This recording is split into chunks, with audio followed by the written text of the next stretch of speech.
mais ce Jean-Luc là, il m'appelle pourquoi? On dit de donner le nom de ton prophète là, tu ne veux pas. Attends, j'ai décroché, vous allez voir. Pasteur, décroche, mets sur le live.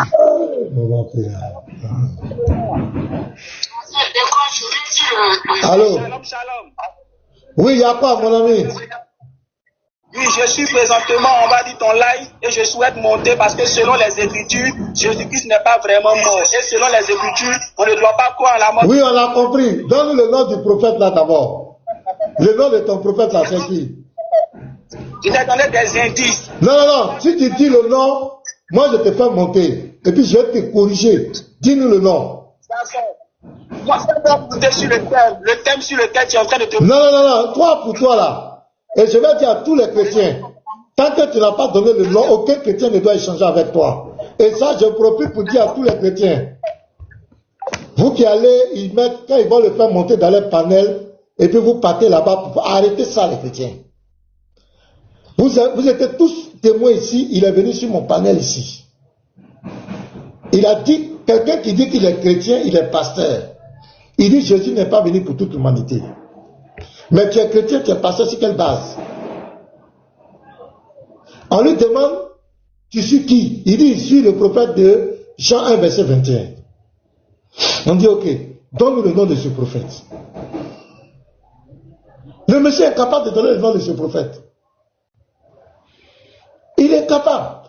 Vous partez, attendez, regardez hier, où est la vidéo qu'on m'a envoyée là, je vais vous montrer ça. Et vous allez voir l'hypocrisie des gens là. Quand le monsieur est coincé, où est Amolé? Il m'a envoyé ça hier, non? Amolé, où? Je vais vous montrer. Dans les tu veux parler de Matthieu 15, verset 14. Oh, monsieur, pardon. Emmanuel, on va te faire descendre, hein?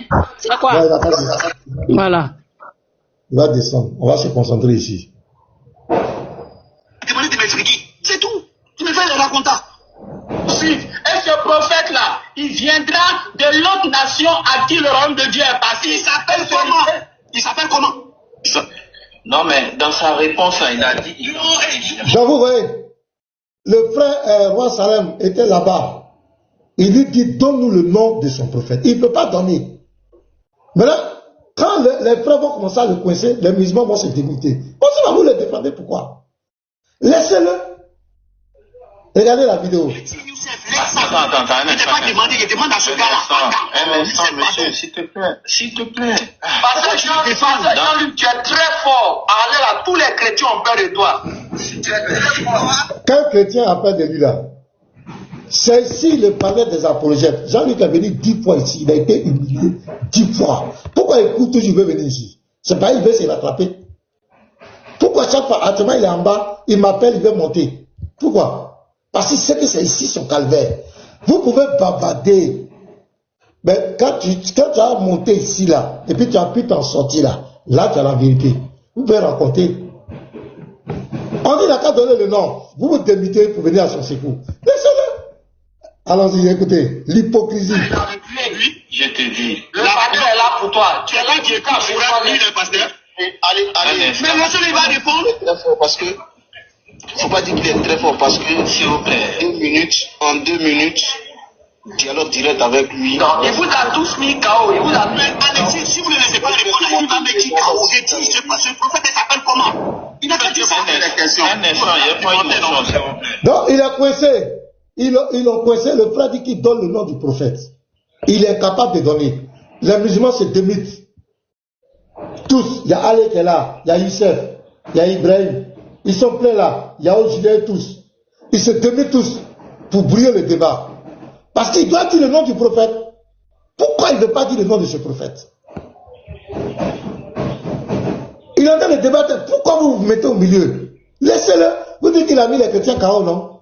Maintenant, pourquoi vous vous démitez? N'allez plus, les chrétiens, mes frères, n'allez plus sur ces panels-là. Si ce monsieur est là-bas, ne montez pas pour échanger avec lui. Il doit donner son identité religieuse. Il doit dire ce qu'il est. Il m'appelle encore. Il est fait qu'il m'appelle. Lui, il peut mettre quelqu'un KO. Donc, ne débattez pas avec lui. Tant qu'il n'a pas donné le nom de ce prophète-là, son prophète qui suit là, il faut qu'il nous donne le nom de son prophète. Tant qu'il n'a pas donné, on ne débat plus avec lui, les frères. Les musulmans, que les musulmans les prennent, les mettent sur les panels, ne montez pas. Ne montez pas là-bas, c'est de l'hypocrisie. Quand vous allez le coincer, ils vont le protéger. Quand vous allez le coincer, ils vont le protéger, les mêmes musulmans. Ne montez pas là-bas. Laissez-le raconter ce qu'il veut. Il peut dire tout ce qu'il veut. Mais quand il va venir sur nos panels, là, il va toujours mordre la poussière. Parce que c'est un ignorant, il ne connaît rien. N'allez pas là-bas. Regardez les gens. Il est coincé, ils sont en train de s'éterniser pour l'aider. Regardez. Moi, des questions là. Vous lui posez des questions. Vous ne voulez pas argumenter, vous attaquer à ces arguments, vous voulez seulement intervenir. Quel est votre problème? Où est votre problème? Il a été plus que clair. Il a donné Jean-Charles. J'ai devenu son avocat. 18 à 19. Il a dit que le prophète en question, c'est lui qui cherche. Donc s'il a trouvé le prophète, il va le suivre. Donc, Youssef là, quel est son problème? Et tous, Yao, Julien, mais c'est pas quoi là. Allez là. Quel est votre problème? Vous dites qu'il est pasteur, non? Vous l'avez invité pour débattre avec les chrétiens, non? Maintenant, pourquoi le chrétien le coince pour vous débiter? Donc les gars, n'allez plus là-bas. Quand il faut monter ces gars-là, qui racontent tout ce qu'ils veulent, n'allez pas là-bas. Même s'ils ouvrent leur forum de quoi, je ne sais pas quoi, n'allez pas là-bas. N'allez pas. C'est vous qui lui donnez l'importance. Un hypocrite notoire, on dit, dis-nous le nom de ton prophète que tu as toi. Il est incapable de donner le nom. Pour faire un débat avec lui. Un pasteur qui dit Jésus n'est pas venu pour toute l'humanité. Il est pasteur sur quelle base? Il est chrétien sur quelle base? Le mot chrétien même qui s'attribue là, il y a Christ dedans. Quelle incohérence? Le type, ça ne va pas dans sa tête. Ça ne va pas chez lui. Moi, quand il vient ici, il commence à ricaner, il rit comme quelqu'un qui a pété les plombs. Ça ne va pas. Pourquoi vous partez là-bas? Les frères, arrêtez ça. C'est vous qui donnez, comment on appelle le nom à ces gens-là. C'est vous qui donnez le nom à ces prophètes. C'est vous qui donnez le nom à ces gens-là.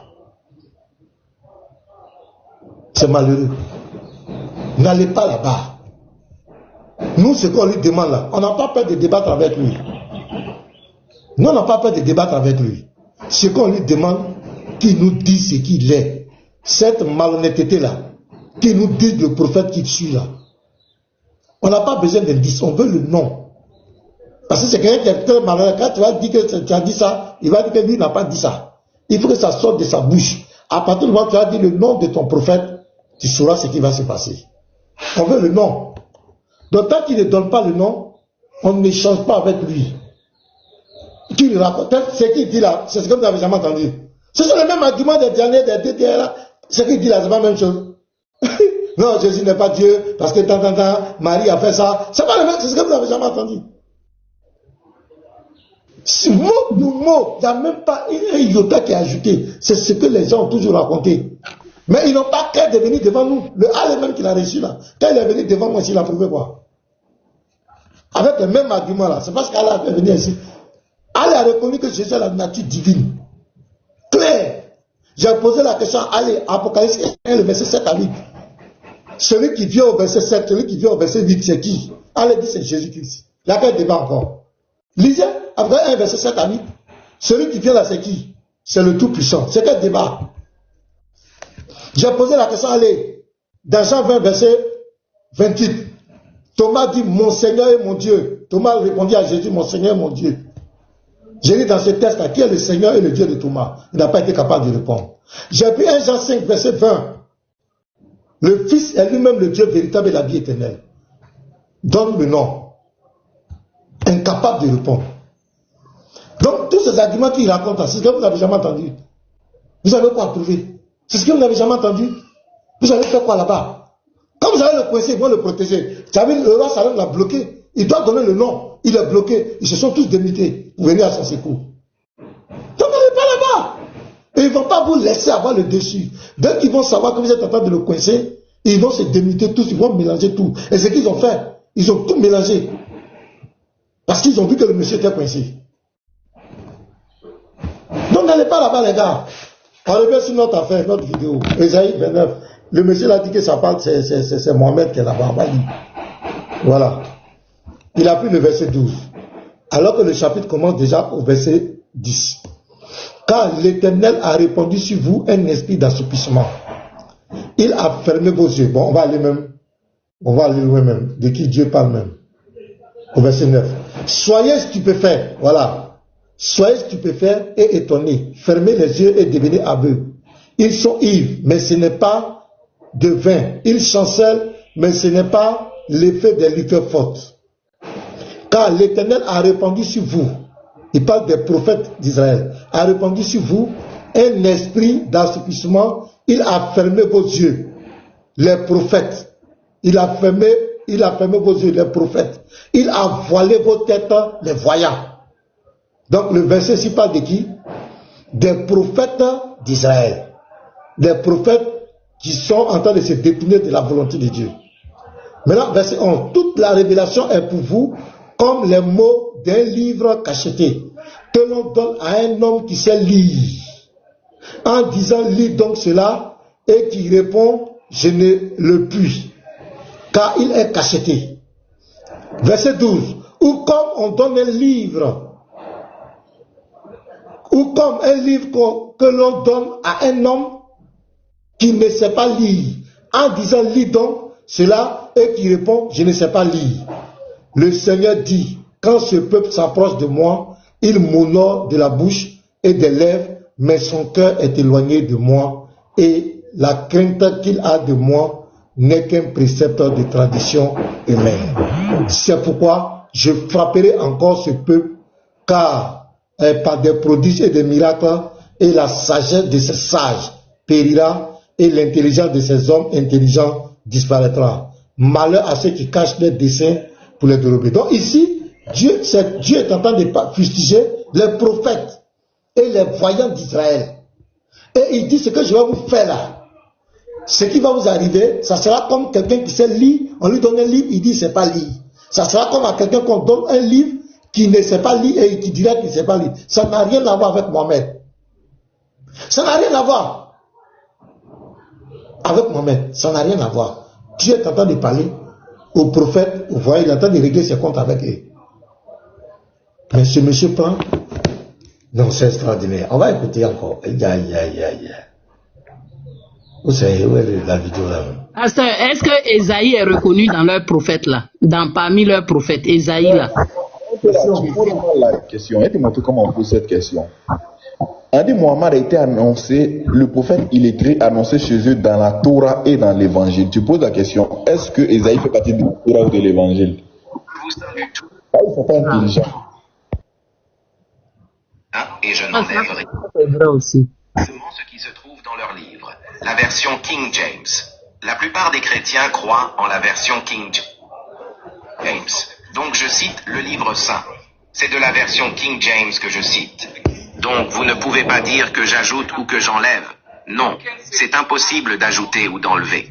Et ça, c'est le point numéro 1. Sulaiman ou Salomon alayhi salam a également fait une déclaration au sujet de Muhammad sallallahu alayhi wa sallam dans son livre. Le livre de Salomon, chapitre 5, verset 16. On dit parfois chapitre 6, mais c'est chapitre 5, verset 16. Dans la Bible, lorsqu'on le lit en anglais, cela dit « Sa peau est comme celle du Liban. Sa bouche est pleine de douceur. Il est entièrement désirable. Tel est mon bien-aimé, tel est mon ami, aux filles de Jérusalem. » Quand vous lisez cela en anglais, vous ne repérerez jamais le nom de Muhammad dans ce verset.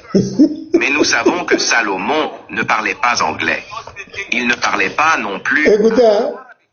Quelle langue parlait-il? L'araméen ou l'hébreu? La langue des Juifs. Alors, comment Salomon l'a-t-il dit dans sa propre langue avant que cela ne soit traduit en anglais?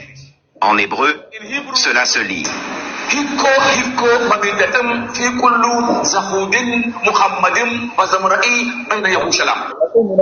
te plaît. Passez maintenant pause, s'il te plaît. Vous savez ce que j'ai dit? Voilà, je profite, je lance le défi à tous les musulmans qui sont ici. C'est lui qui dit que cette prophétie, et qu'il y a Muhammadim dans le texte original, en hébreu, il me montre Muhammadim dans le texte original, il devient musulman. Parce que maintenant, il dit que s'il montre Muhammadim dans le texte original ici, la Cantique des 5 verset 16, donc il fait ma shahada devant tous les musulmans ici. C'est ce qu'il voulait dire. Le mot n'est jamais Muhammadim, ce sont des menteurs. Le mot c'est Mahamadim. Mahamadim. Comme ils se sont des falsificateurs, ils ont effacé le A. Comme il y a des gens qui ne savent pas lire l'hébreu, donc ils ont modifié des Muhammadim. Il n'y a pas A, il n'y a pas U, il n'y a pas U dans le texte. C'est Mahamadim, avec un ret, avec un même, avec un ret, ça fait Mara. Premier point. Dans Ézéchiel 24, verset 21, le même mot est mis là-bas, où Dieu dit il va détruire les Mahamadim. Il va détruire Mahamadim. Donc ça ne peut jamais être prophète. Celui qui me montre Muhammadim dans ce texte original, il devient musulman. C'est ce qu'il voulait dire. Merci.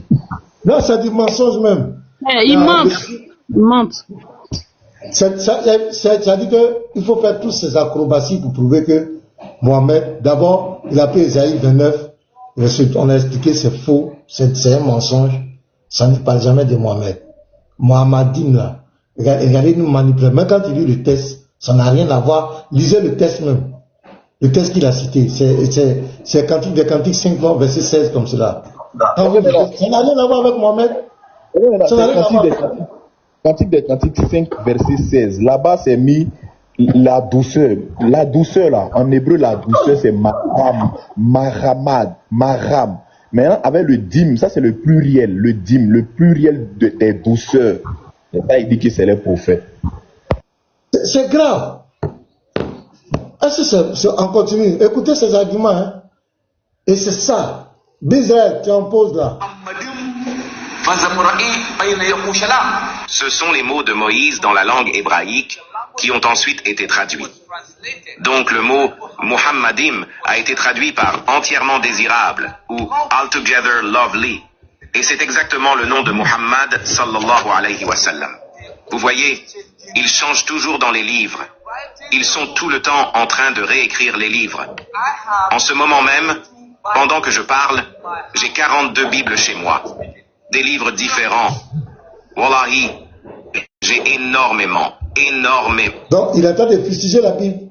Mais c'est dedans, il est en train de prouver son prophète. Est-ce que ça va? Tu dis qu'il y a 42 Bibles. Ils ont changé la Bible, on change les choses dedans. Donc, c'est falsifié. Mais c'est dedans tu es. Mais vous là même là, on ne vous comprend. On n'a jamais vu des gens comme cela. C'est dedans tu es. Allons-y. Énormément de Bibles. Ce n'est pas la même chose. Mais en général, on pense que c'est pareil. Non. Les témoins de Jéhovah, eux, ils ont la traduction du Monde Nouveau, qui est un livre différent de celui des catholiques romains. Les catholiques romains ont la Bible catholique romaine avec le Deutérocano, les livres deutérocanoniques. Elle contient 73 livres, mais les témoins de Jéhovah en ont 66. Les protestants en ont 66. La Bible arménienne en a 81. Les orthodoxes grecs en ont 88. Des livres différents. Et pourtant, ils prétendent que c'est Allah qui les a inspirés par le Saint-Esprit. Je ne sais pas quel genre de Saint-Esprit c'est, celui qui les inspire avec des livres différents à chaque fois. Il n'y a pas de problème. Mais là, qu'est-ce que tu cherches dans ces livres-là? Je dis toujours que je cite l'Écriture. Salomon a donc mentionné Muhammad dans son livre. Dans le livre qui est dans la Bible, le type de livre qui est corrompu, qui est falsifié. Témoins de Jéhovah, ils ont écrit leurs livres, ils ont imprimé, imprimerie là. Chacun peut se lever pour imprimer ce qu'il veut. Ou bien, chacun peut imprimer, mais vous ne pouvez pas corrompre la parole de Dieu. Chacun peut imprimer ce qu'il veut, tout est dit cela. On peut imprimer, est-ce que les gens n'écrivent pas des livres? C'est la même chose. Les Mormons, ils ont imprimé leurs livres. Ils disent que c'est Bible. C'est quelle Bible? Quand ils disent ça, la témoin des gens, ils ont imprimé leurs livres. Ils paient l'argent. L'imprimerie, là, c'est là. Si tu vas, les Bibles qui sont là, tu vas, tu dis non, telle partie là, moi, je veux ma Bible là pour imprimer. Mais ici, là où il y a le, tu mets là. C'est son livre, c'est son argent. C'est son argent. Mais la Bible, là, personne ne peut falsifier ça. La parole de Dieu, jamais. Et c'est quand vous tournez, c'est dans la Bible, la même Bible, tu dis qu'ils sont trafiqués, c'est dedans que tu es en train de légitimer ton prophète. Ça ne va pas, c'est ce qu'on appelle l'incohérence intellectuelle. C'est ce qu'on appelle l'incohérence. Toi-même, tu dis quelque chose qui est corrompu, qui est falsifié. Et tu veux prendre ça pour justifier ta religion. C'est quand même, il n'y a pas quelqu'un qui peut leur dire la vérité, c'est tout quoi. Il n'y a pas quelqu'un qui peut dire, mais vieux, tu dis que le livre est falsifié. Et puis tu es dedans, tu nous dis qu'ils ont annoncé notre prophète. Ah, vieux. Il faut lui dire la vérité, le vieux. On continue. Le livre d'Isaïe, chapitre 19, verset 19. Cela parle du moment où Muhammad sallallahu alayhi wa sallam a quitté la Mecque pour... Isaïe 19, verset 19, il dit cela parle de quand Mohamed a quitté la Mecque par la Médine. On sait ce qui s'est passé. Ils ont voulu le tuer. Alors il est parti. Il a fait l'hégire de la Mecque à Médine. Donc on va vérifier. Isaïe 19, verset 19. On va voir. Il dit ça parle de Mohamed. On va lire. Isaïe 19, verset 19.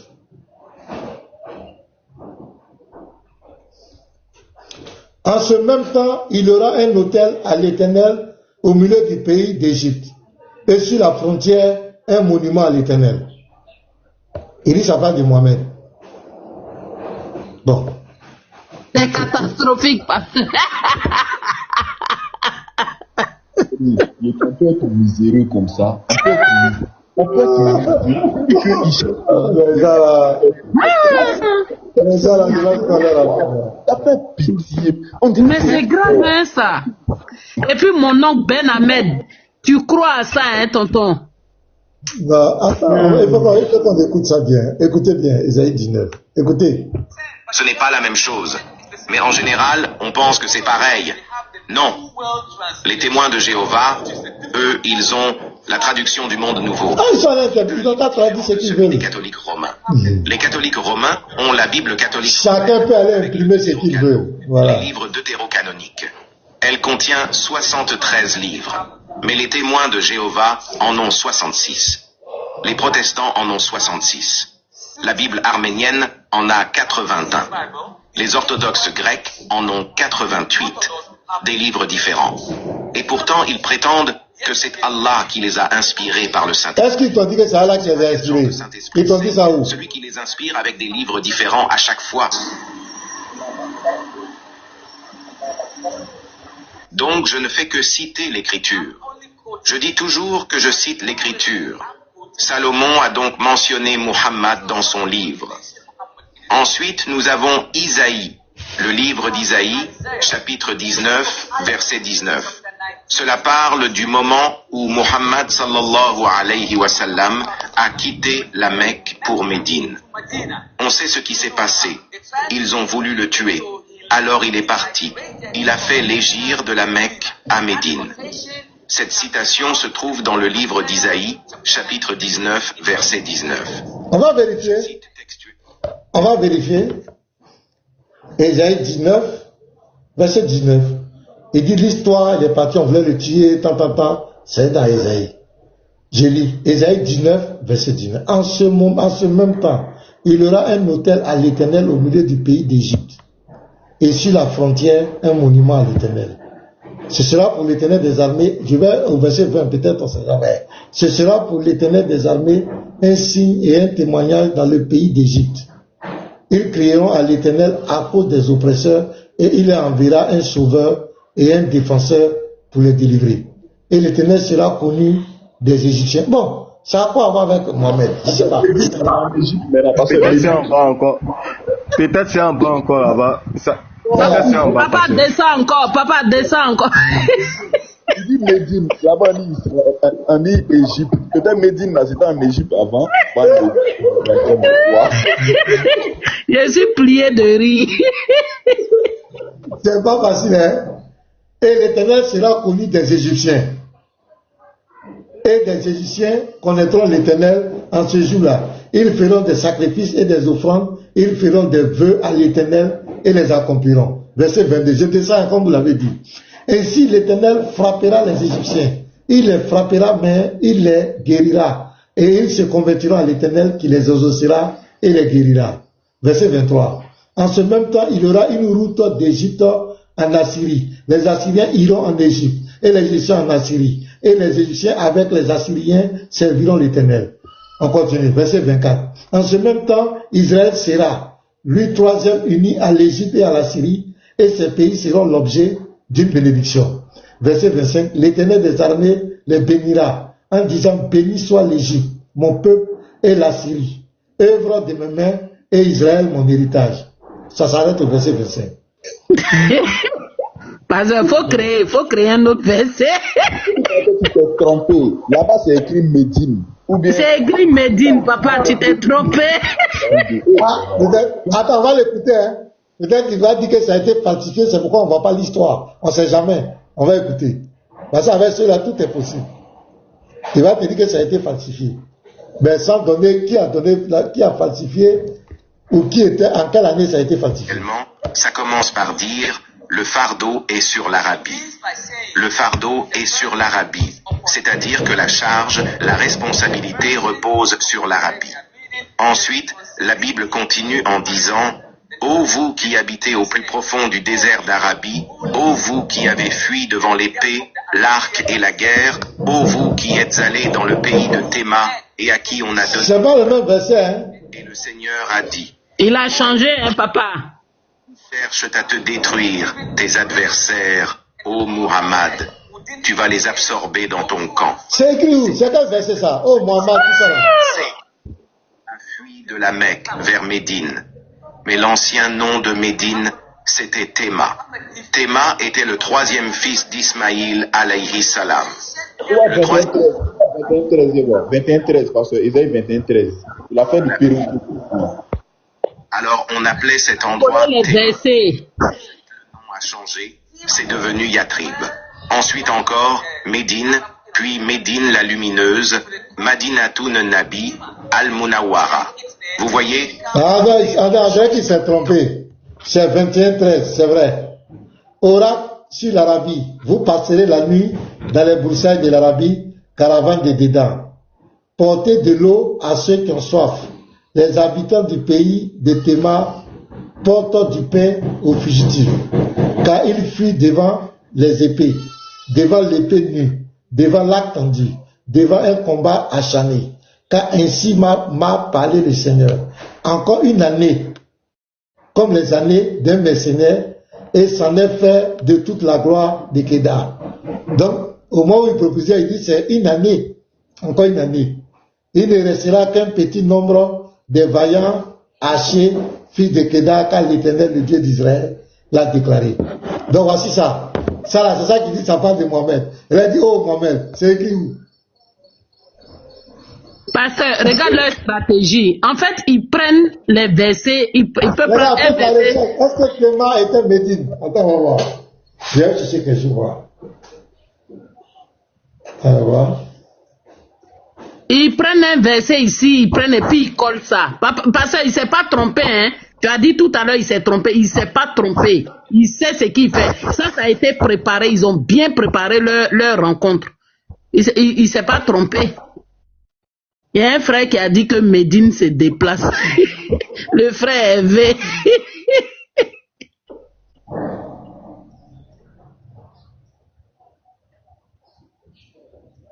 Voilà. On dit Théma n'était pas Médine avant. Théma. C'est ça. Attends. Je vais mettre. Où c'est le verset là même? Attends, je vais prendre ma Bible là. Attends, Salut à tous. Aujourd'hui, je vous partage. Pardon, madame. Attendez. Ésaïe 21. Eh, vraiment, les gens là. Israël, prends un peu la parole en attendant que le pasteur trouve.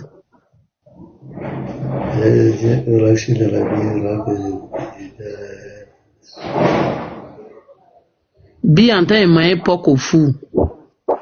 Et votre affaire là, vous l'envoyez. Notre affaire est sérieuse, hein, papa. On nous envoie en enfer, nous tous. Mais il faut prendre Ésaïe 21, verset 11 à 17. Là-bas, ça cloue. Ils ont coupé. C'est une prophétie contre l'Arabie. Une prophétie contre l'Arabie.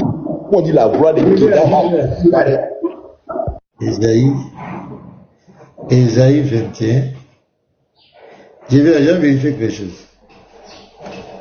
Verset 14. Petit Mato, tu es là? La sœur Cindy, Shalom. Ils sont pas sereins. Azawadjal même là. Non, parce que faut reconnaître qu'un musulman c'est quand même compliqué. C'est dur de... Tu dois renier un livre.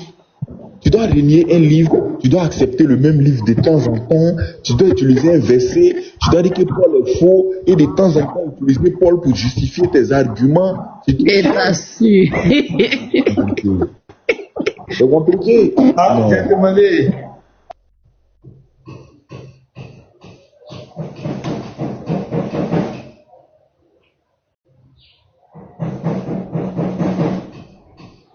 Voilà, on dit que Théma n'était pas, ce Théma biblique n'est ni le Théma ni de Médine. Donc il n'est jamais, on dit que Théma n'a jamais été Médine. Donc le monsieur, il ne nous a pas, n'a jamais été, voilà, c'est vrai. C'est ce que j'ai consulté ici. On va continuer. On va continuer. Ah, où est même, où est la vidéo est passée? Où est mon gars là? Mon gars est où? Oh, la vidéo. Je vous salue tous avec le salut unique, inspiré par le Saint-Esprit. Je ne sais pas quel genre de Saint-Esprit c'est, celui qui les inspire avec des livres différents à chaque fois. Donc je ne fais que citer l'Écriture. Je dis toujours que je cite l'Écriture. Cherchent à te détruire, tu vas les absorber. Et c'est exactement ce qui s'est passé 1 ou 2 ans plus tard. La première grande bataille entre les musulmans et les polythéistes, c'était Badr. Et la plupart de ceux qui combattaient dans le camp des polythéistes ont été absorbés dans l'islam. Parmi eux, Khalid ibn al-Walid. Cette citation est dans leur propre livre. Et pourtant, on se demande, comment se fait-il qu'ils ne voient pas toutes ces informations dans leur livre? On se le demande vraiment. Mais c'est écrit dans leur livre. Moi, je vous donne juste ça, vous savez. Je prépare le terrain pour mon discours. Je vais commencer mon vrai discours tout de suite. Je viens juste de balayer un peu pour que vous ayez une image claire de ce que je veux dire. Et tout ça, c'est dans la Bible, hein? La Bible est falsifiée. Est le successeur naturel de Jésus-Christ. Pourquoi je dis ça? Le Coran le dit, et la Bible le dit aussi. Où ça dans la Bible? Dans le Coran d'abord. Sourate As-Saf. Sourate 61, donc, verset 6. Il va nous donner des versets qui montrent que Mohamed est le successeur de Jésus-Christ. Donc il va nous montrer dans le Coran et dans la Bible. La Bible qui est falsifiée, la Bible qui est corrompue, la Bible qui ne vient pas de Dieu. Il va nous montrer ça. Donc c'est là-bas maintenant on l'attend. Où Allah dit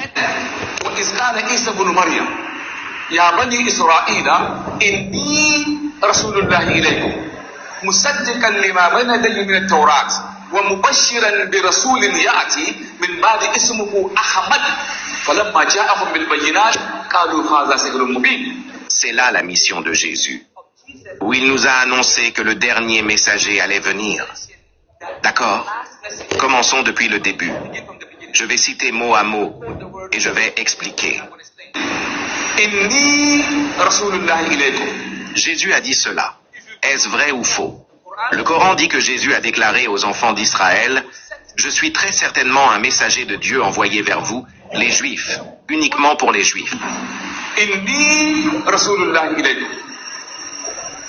Le Coran a dit cela.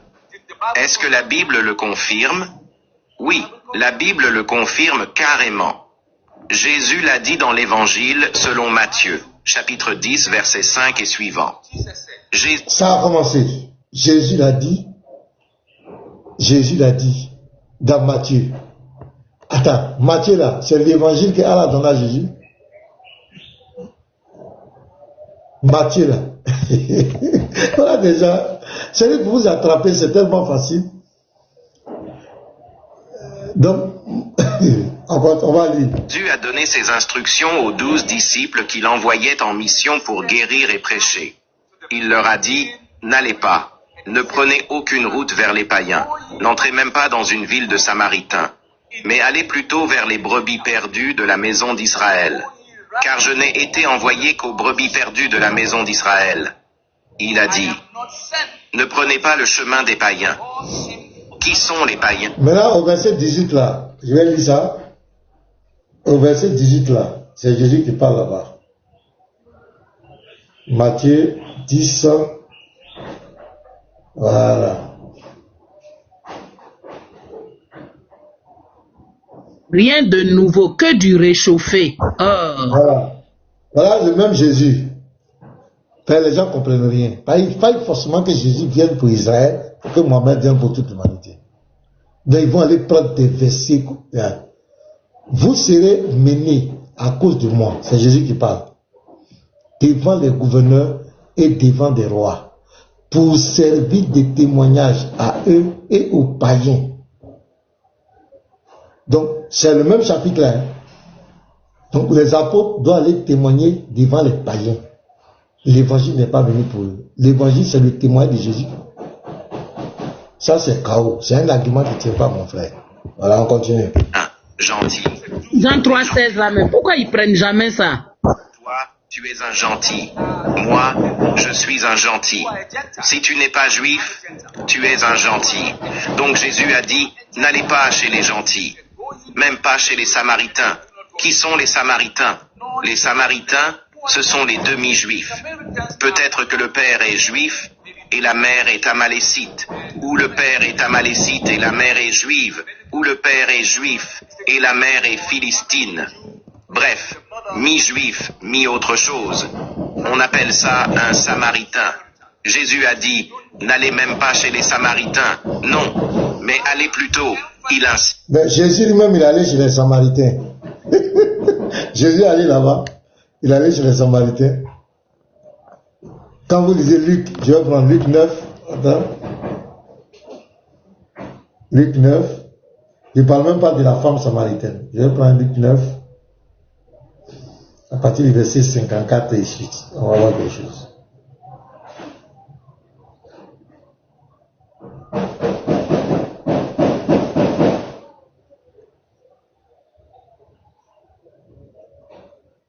Voilà, attends, je vais voir.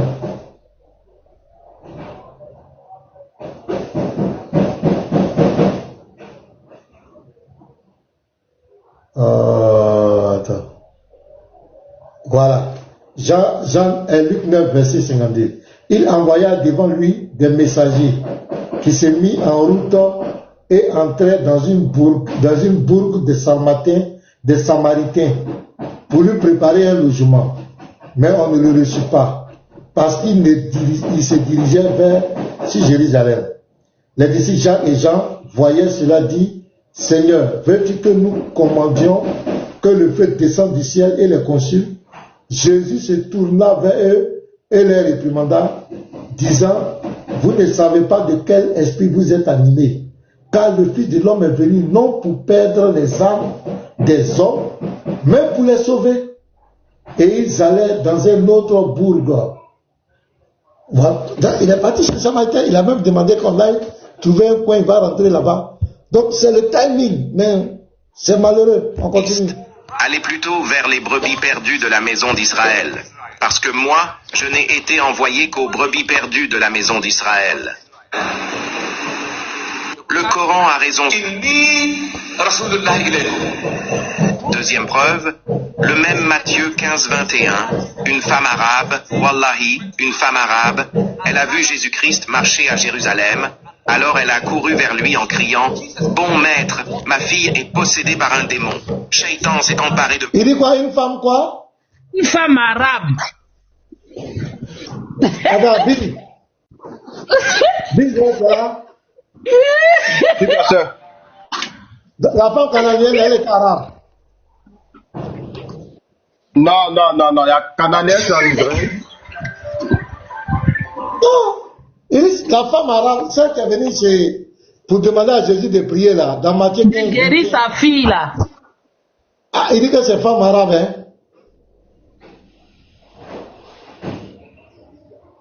Mais depuis quand ils disent la vérité. Il dit c'est une femme arabe. C'est un vilain. Pasteur dit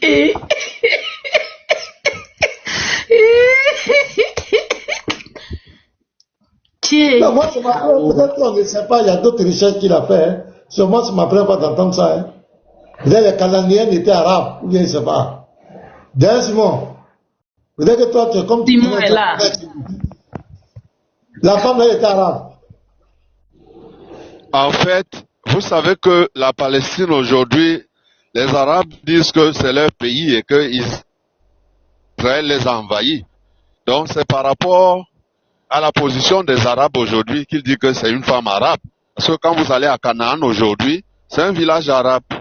Vous allez même là où il y a la tombe du Seigneur, où il y a la cathédrale du Saint-Sépulcre, c'est un village arabe. Donc c'est pour cela qu'il dit que c'était une femme arabe.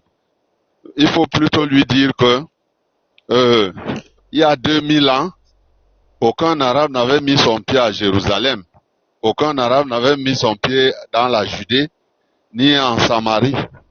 La Judée, Samarie actuelle, il n'y avait aucun arabe qui était là-bas. Donc ça ne peut pas être une femme arabe. Mais comme c'est des gens qui tordent et l'histoire et les écritures, et l'auditoire à qui il parle dit que c'est un village arabe.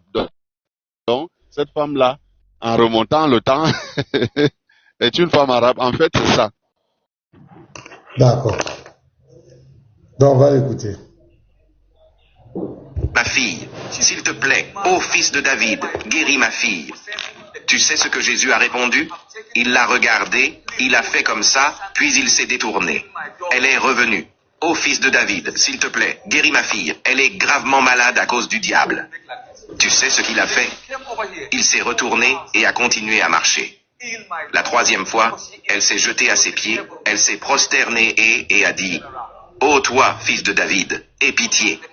Guéris ma fille, elle est possédée par le diable. Là, il s'est redressé, il a commencé à marcher sans lui dire un seul mot. Pourquoi?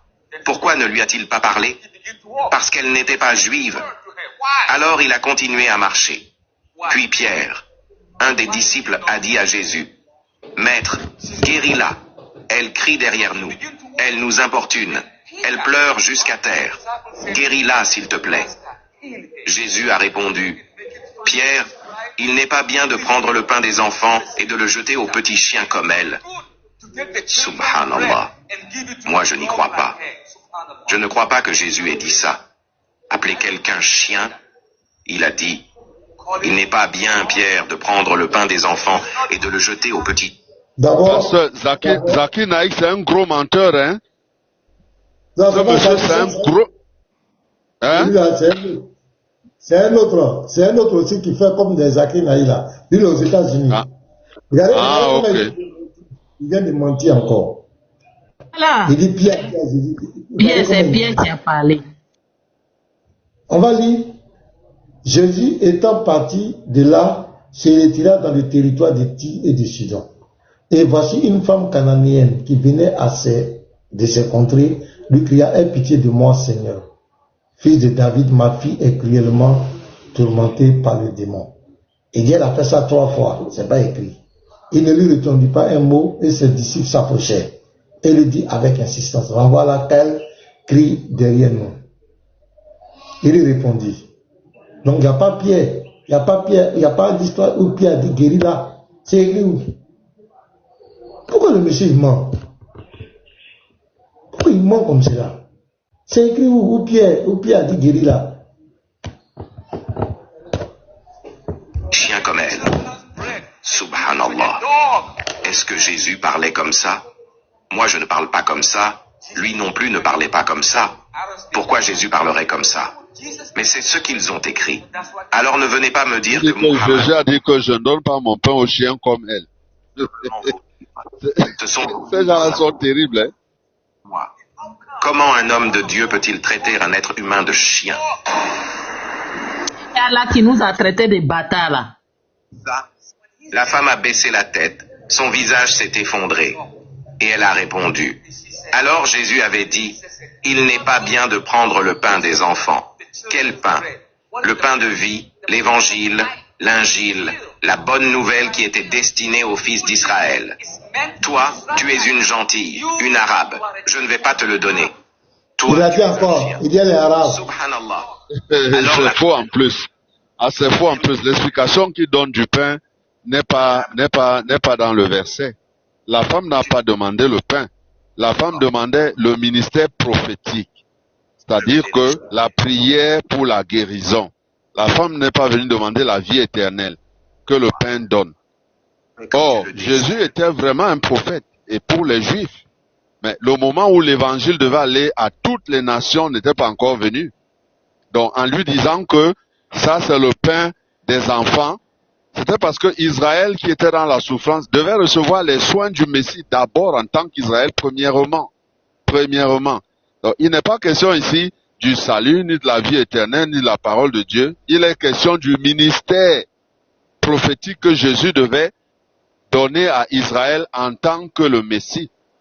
Donc là encore, le monsieur est en train de mettre ses pensées dans la parole de Dieu et d'expliquer ce qu'il ne comprend pas.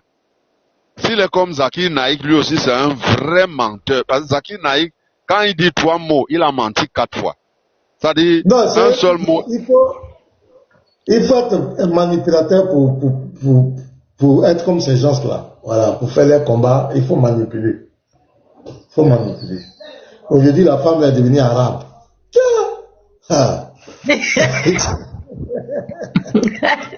Mais parce que j'ai écouté un live là où ils disent que quand Jésus va venir, il va se marier avec une Palestinienne.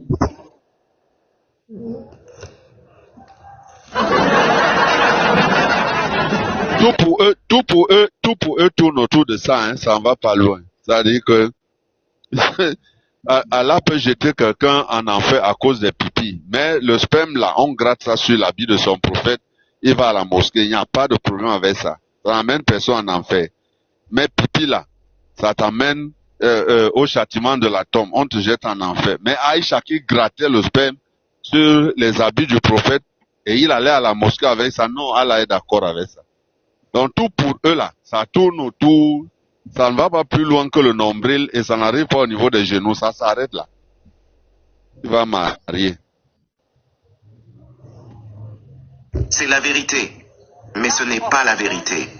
Jésus est toute miséricorde, mais c'est ce qu'ils racontent, eux. Et numéro 3, cette femme, elle est forte. Elle a tenu tête, elle a discuté avec lui, à la fin elle a eu gain de cause, bien qu'elle soit malade. Voilà exactement. Ce n'était pas elle qui était malade. C'est ça. Monstro. Vraiment. Des vieux comme cela. Deuxième partie.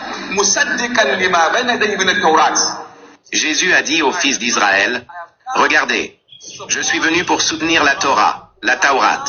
Je suis venu pour confirmer la Taurat. Je suis venu pour l'accepter pleinement et pour faire exactement ce que la Taurat ordonne. Il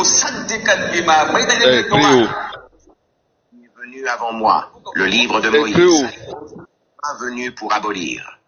C'est exactement ce que dit le Coran. Est-ce qu'on a une confirmation de ça dans la Bible? Oui. Matthieu chapitre 5 verset 17, on lit que Jésus a dit, ne pensez pas que moi, Jésus, je suis venu pour abolir la loi de Moïse ou les prophètes. Non. Je ne suis pas venu pour abolir, je suis venu pour accomplir, pour confirmer. Je vous le dis en vérité, le ciel et la terre passeront, mais pas un seul point, pas une seule petite barre de la loi ne passera avant que tout ne soit accompli. Celui qui pratiquera la loi de Moïse et qui l'enseignera aux autres, celui-là sera appelé grand dans le royaume des cieux.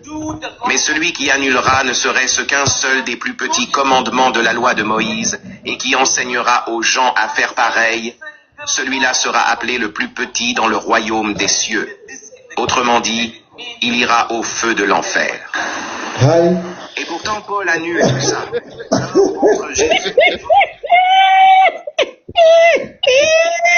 Là, le truc critique à l'Orient dessus, il dit il va à l'enfer. Eh, vieux. Eh, vieux. Qui choisissez-vous? Jésus. Si aujourd'hui vous prenez la parole de Jésus telle qu'elle est dans la Bible, Wallahi, vous la comparez avec le Coran. C'est exactement la même. Donc il est venu pour confirmer. Ne serait-ce qu'un seul commandement deviendra le plus petit. Quand on dit Wallahi, il faut faire attention. Wallahi, c'est le signe que les mensonges vont commencer maintenant. Ils sont des Pour confirmer. Encore dans l'évangile de Matthieu, chapitre 19, verset 19. Amen. À Jérusalem, un homme a vu Jésus-Christ marcher. Il est accouru vers lui et a dit, « Bon maître, dis-moi, bon maître, merci. Masha'Allah, je te rencontre enfin. Dis-moi, quelle bonne œuvre dois-je faire pour entrer au paradis ?» Alors Jésus lui a répondu, « Pourquoi m'appelles-tu bon? Pourquoi me dis-tu bon?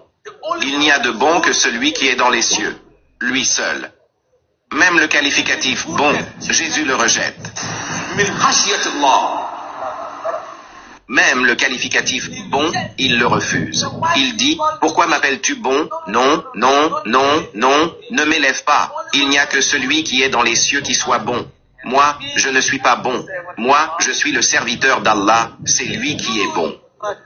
Voilà comment se comportent les messieurs. C'est écrit où? Moi, je suis le serviteur d'Allah.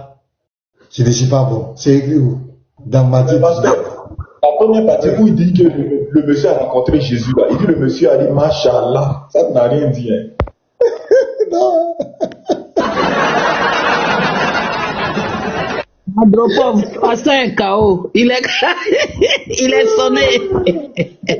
Pour première fois, la personne n'a rien dit. Parce que c'est pour première même qui est pire. Il dit quand le jeune homme riche est venu auprès de Jésus, là, il a dit Machallah, il te rencontre enfin. Eh, vraiment, musulman, c'est pas la peine. Et les prophètes. Et pourtant, eux, ils disent que c'est Dieu lui-même. Regardez. D'abord, ils l'appellent maître. Ils l'appellent rabbi. Ils l'appellent bon maître.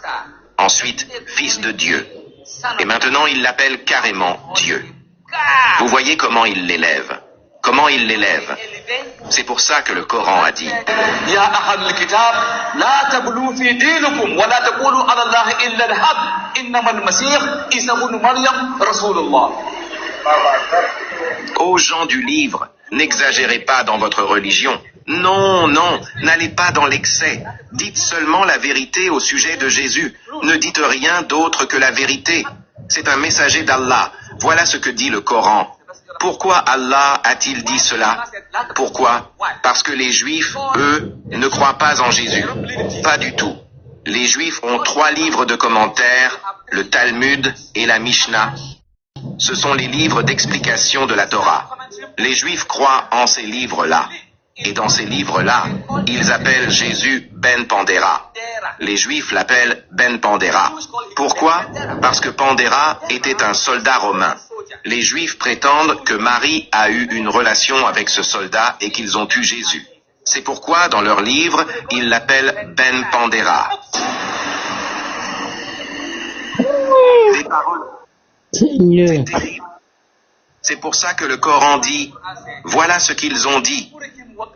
Ils ont prétendu qu'elle, Marie, était allée avoir une relation avec un soldat romain nommé Pandéra. Alors les Juifs, tous les Juifs, appellent Jésus Ben Pandéra, fils de Pandéra. Dans les pierres là n'étaient pas juifs. Hein? Les 12 apôtres, les 5000, les 3000 qui sont convertis à Jérusalem, c'est tous les juifs. Mais les Talmud, tout ce qu'ils racontent dans ça n'engage que. Est-ce qu'ils peuvent vérifier? Il n'y a aucune preuve. Ça sont des ragots. Parce que maintenant, pause s'il te plaît. Dans le Talmud, dans le Igeret Teiman, là-bas le Rambam dit que Mohammed c'est un fou. Ah. Les savants, Pandéra était un chef ou un général des soldats romains à l'époque de César. Ils ont dit que Marie était allée avoir une relation avec lui. À cause de leur mécréance, Ça, c'est de la calomnie. ils ont dit sur Marie une chose horrible.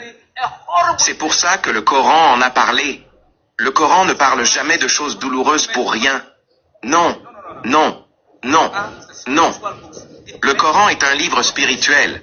Il ne mentionne que ce qui est bénéfique pour toi, pour moi et pour toute l'humanité. Ah bon? Donc, grâce à ces versets, nous avons prouvé que Jésus-Christ est venu pour accomplir la loi de Moïse. Est-ce qu'il l'a fait? Oui. Même la circoncision. Nous, les musulmans, nous pratiquons la circoncision. Le Coran dit, suivez la religion d'Ibrahim le Hanif, la voie droite d'Abraham. Ibrahim n'était Moi, j'attends, il raconte n'importe quoi. Attends. soumis à Dieu. Pourquoi? Si ce n'est pas du business, alors c'est quoi? Pose-toi la question, pourquoi? En business, oui, tu fais des franchises. Tu ouvres plusieurs magasins, d'accord. Mais là, ouvrir des églises partout, tu fais du business avec la religion. C'est du business, point. Mon pote... Donc, il dit ouvrir les églises partout, c'est du business. C'est quand il y a les assemblées. Donc quand les apôtres allaient ouvrir les assemblées, c'était du business. Quand on était à l'école, j'avais un copain qui avait déjà 3 églises. Je lui ai dit, frère, qu'est-ce que tu fous? T'as 3 églises? T'es sérieux? Tu gagnes de l'argent ou quoi? Il me fait... À l'école, son copain avait déjà 3 églises. T'as vu comment il C'est ment? pas possible. T'as vu C'est comment pas il ment? déracier. Tout ça, c'est pour s'attaquer au christianisme. Tout ça. Vous êtes allé dans un pays africain là-bas pour offrir 200 mosquées. Le président là vous a dit non. Mais vous, ça, c'est pas business. Vraiment, hein? Je lui ai répondu, arrête ton char, tu fais du fric, à vous. Il y a un type aux États-Unis qui s'appelle Creflo Dollar. Vous connaissez Creflo Dollar? Un télé-évangéliste. L'année dernière, il a dit qu'il avait fait un rêve. Jésus lui aurait ordonné de récolter 65 millions de dollars pour s'acheter le tout dernier jet privé. Wallahi, wallahi, wallahi. Sur celui-là, je ne fais même pas de kafara.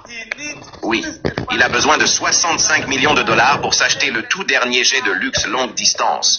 Comme ça, il pourra voyager dans le monde Il entier. y a ça, il n'y a pas de preuve. Il n'y a Pendant ce aucune temps, preuve. il Ça, c'est possède pas déjà possible. 2 autres avions. Du coup, on l'a convoqué au Congrès pour qu'il s'explique. 65 millions, alors que tu as déjà 2 appareils. Il a répondu, ben, ils sont un peu vieux. Ça fait déjà 10 ans, donc il nous faut le nouveau pour présenter l'évangile. Faut aller loin, vous comprenez? Vous voyez comment ils font le fric? Moi, je n'ai jamais vu un imam. Les imams, je sais même pas s'ils ont une voiture. On est assis sur nos Al-Galili, tapis de prière, c'est tout. Pas de voiture. Les imams n'ont pas de voiture. Ils marchent, parfois ils prennent un mototaxi. Au mieux, quelqu'un leur offre un téléphone. Imam n'a pas Imam voiture. avec voiture, non. Donc c'est clair, ce ne sont que des businessmen. Et tout le monde sait que c'est du business pur et dur. C'est des christianistes qui parlent comme cela. Hein? Bien confirmer la Torah de Moïse. Le Coran a raison, c'est bien le dernier.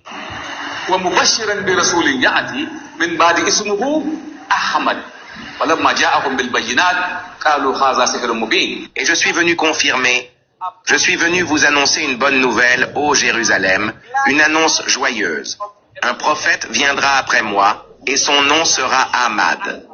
Mais quand il viendra, vous ne le croirez pas. Vous direz que c'est un menteur. Et c'est exactement ce qu'ils disent. Muhammad est un menteur.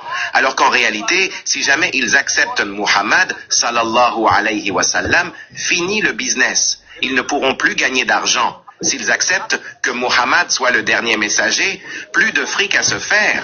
Dans l'islam, il n'y a pas de business lucratif comme ça. Tu ne peux pas gagner de l'argent de cette manière. Voilà pourquoi ils ne l'acceptent pas.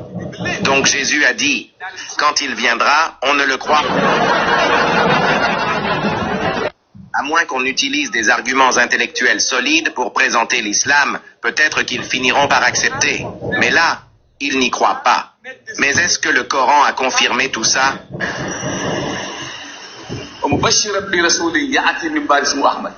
Le Coran a fait cette déclaration. Est-ce que la Bible la confirme aussi? Elle annonce une bonne nouvelle d'un messager à venir dont le nom sera Ahmad. Les chrétiens disent non, non. Lui, il s'appelle Muhammad, pas Ahmad. Donc c'est pas le même.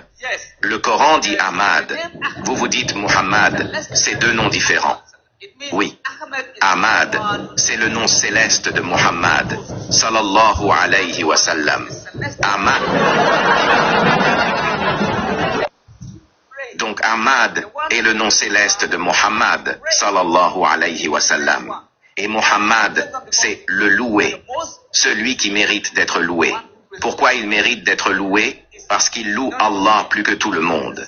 C'est pour ça qu'il est Ahmad, celui qui loue Allah le plus. Donc les deux noms sont synonymes. C'est la même personne, c'est du cinéma, c'est exactement la même chose. C'est la même chose, mais il faut leur expliquer calmement, avec beauté. Donc Jésus a fait une déclaration claire. Jésus a parlé de Muhammad, sallallahu alayhi wa sallam, dans l'évangile de Jean, chapitre 14, verset 15. Jésus dit... Ah, c'est la partie là j'attendais maintenant. Il dit, Jésus a parlé de Mohamed dans l'évangile de Jean. L'évangile de Jean là-haut. Est-ce que c'est l'évangile que Allah a donné à Issa? Sur 7 verset 157 là. L'évangile dont Allah parle. Donc on va prendre le test. Andro, tu es là non? On va prendre le test. On va analyser si on va attraper ce vieux-là. Parce qu'ils sont en train de me ils sont en train de m'écouter, ils sont en train de me djéguer. D'accord, pour te djéguer. D'accord. On va lire. Il dit, si vous m'aimez, gardez mes commandements. Il dit Jean 14, verset 15. Vieux là, on dirait qu'il est un peu trop mal. Hein? Et moi, je prierai le Père. Et il vous, le Père, est-ce que c'est Allah? Attends, on va. Ses disciples, si vous m'aimez, vous garderez mes commandements, pas ceux des autres. Si vous m'aimez, gardez mes commandements, et je prierai le Père, et il vous enverra un autre consolateur. Soulignez bien le mot autre. En anglais, another comforter. Si je te dis, je vais te donner un autre Coran, ça veut dire que je t'en ai déjà donné un avant. Non, c'est de l'anglais. C'est de la grammaire pure. Donc Jésus dit, le Père vous enverra un autre consolateur. Ça veut dire qu'il y en avait déjà un avant. Et ce premier consolateur, c'était qui? C'était Jésus lui-même. Il marchait avec eux, il leur parlait, il les guidait, c'était le consolateur. Il dit, après moi, Dieu vous enverra un autre consolateur en chair et en os, un être humain qui parlera, qui vous consolera. Il ne fait qu'ajouter, c'est pas écrit un être humain qui vous parlera. C'est pas écrit. Papa l'a matin menti. En chair et en os, c'est pas écrit, c'est écrit où? Mais moi, c'est la fin du verset là qui va achever. Verset 16 là. Il y a quelque chose dedans qui m'intéresse. Tous les messagers et prophètes sont des consolateurs. En grec, paraclé veut dire celui qui se tient entre Dieu Tout-Puissant et la communauté. Un consolateur, un avocat. Les chrétiens disent non, non, c'est l'Esprit Saint. On relit encore. Jean 16, verset 7. Jésus non, dit tu as sauté ici, papa. il est très important. Attends, pourquoi tu n'as pas, et moi, je prierai le Père, et il vous donnera un autre consolateur. Il s'est arrêté là. Il a sauté, il a laissé là. Afin qu'il demeure éternellement avec vous. Donc, le verset s'adresse aux apôtres. Est-ce que Mohamed a demeuré éternellement? Le consolateur devait demeurer avec les apôtres. Est-ce qu'au temps des apôtres, la Mohamed était là? Et le consolateur devait demeurer éternellement avec eux. Est-ce que Mohamed était éternel? Il est mort, l'enterré à Médine. Pourquoi vous mentez? Regardez encore où il s'en va. Là-bas encore, là, c'est terrible. Regardez. Il est même nécessaire que je parte. Car si je ne pars pas, le consolateur ne viendra pas. Si je ne pars pas, il ne viendra pas. Si je pars, il viendra. Non, non, il a menti encore. Il dit si je pars, non, il dit si je m'en vais pas, il ne viendra pas. Mais si je m'en vais, je vous l'enverrai. Pourquoi il ment? Attends, regardez comment il a manipulé. Si je reste, il ne vient pas. Si je pars, il vient. Et quand il viendra, il parlera du péché. Pourquoi il a menti? Attends, je vais Le répondre. Coran parle énormément du péché et de la même chose. C'est la même chose. Mais il faut leur expliquer calmement, avec beauté. Donc, Jésus a fait une déclaration claire. Jésus a parlé de Muhammad, sallallahu alayhi wa sallam, dans l'évangile de Jean, chapitre 14, verset 15. Jésus dit à ses disciples, si vous m'aimez, Si vous remarquez bien, écoutez, hein, il ne va pas lire Jean 16 là. Il ne va pas lire la fin. Il ne va pas lire le verset 17 aussi. Remarquez bien, hein, il ne va pas lire la fin du verset 16 de Jean 14. Il ne va pas lire aussi le verset 17. Donc dans sa tête, il sait qu'il ment. Écoutez. Pas ceux des autres. Si vous m'aimez, gardez mes commandements. Il n'y a pas de Je problème. prierai le Père, Oui. et il vous enverra un autre consolateur. Soulignez bien le Il ne va pas continuer le verset. en anglais. Afin qu'il demeure éternellement avec vous. Il ne va jamais lire ça. Si je te dis, je vais te donner un autre Coran, ça veut dire que je t'en ai déjà donné un avant. Non, c'est de l'anglais. C'est de la grammaire pure. Donc Jésus dit, le Père vous enverra un autre consolateur. Ça veut dire qu'il y en avait déjà un avant. Et ce premier consolateur, c'était qui? C'était Jésus lui-même. Il marchait avec eux, il leur parlait, il les guidait, c'était le consolateur. Il dit, après moi, Dieu vous enverra un autre consolateur en chair et en os, un être humain qui parlera, qui vous En chair et en os, un être humain qui parlera, il a falsifié. Il a manipulé. Mais vous allez voir, le verset 16 là, il ne va pas lire la fin. Il ne dira pas la fin. C'est extraordinaire.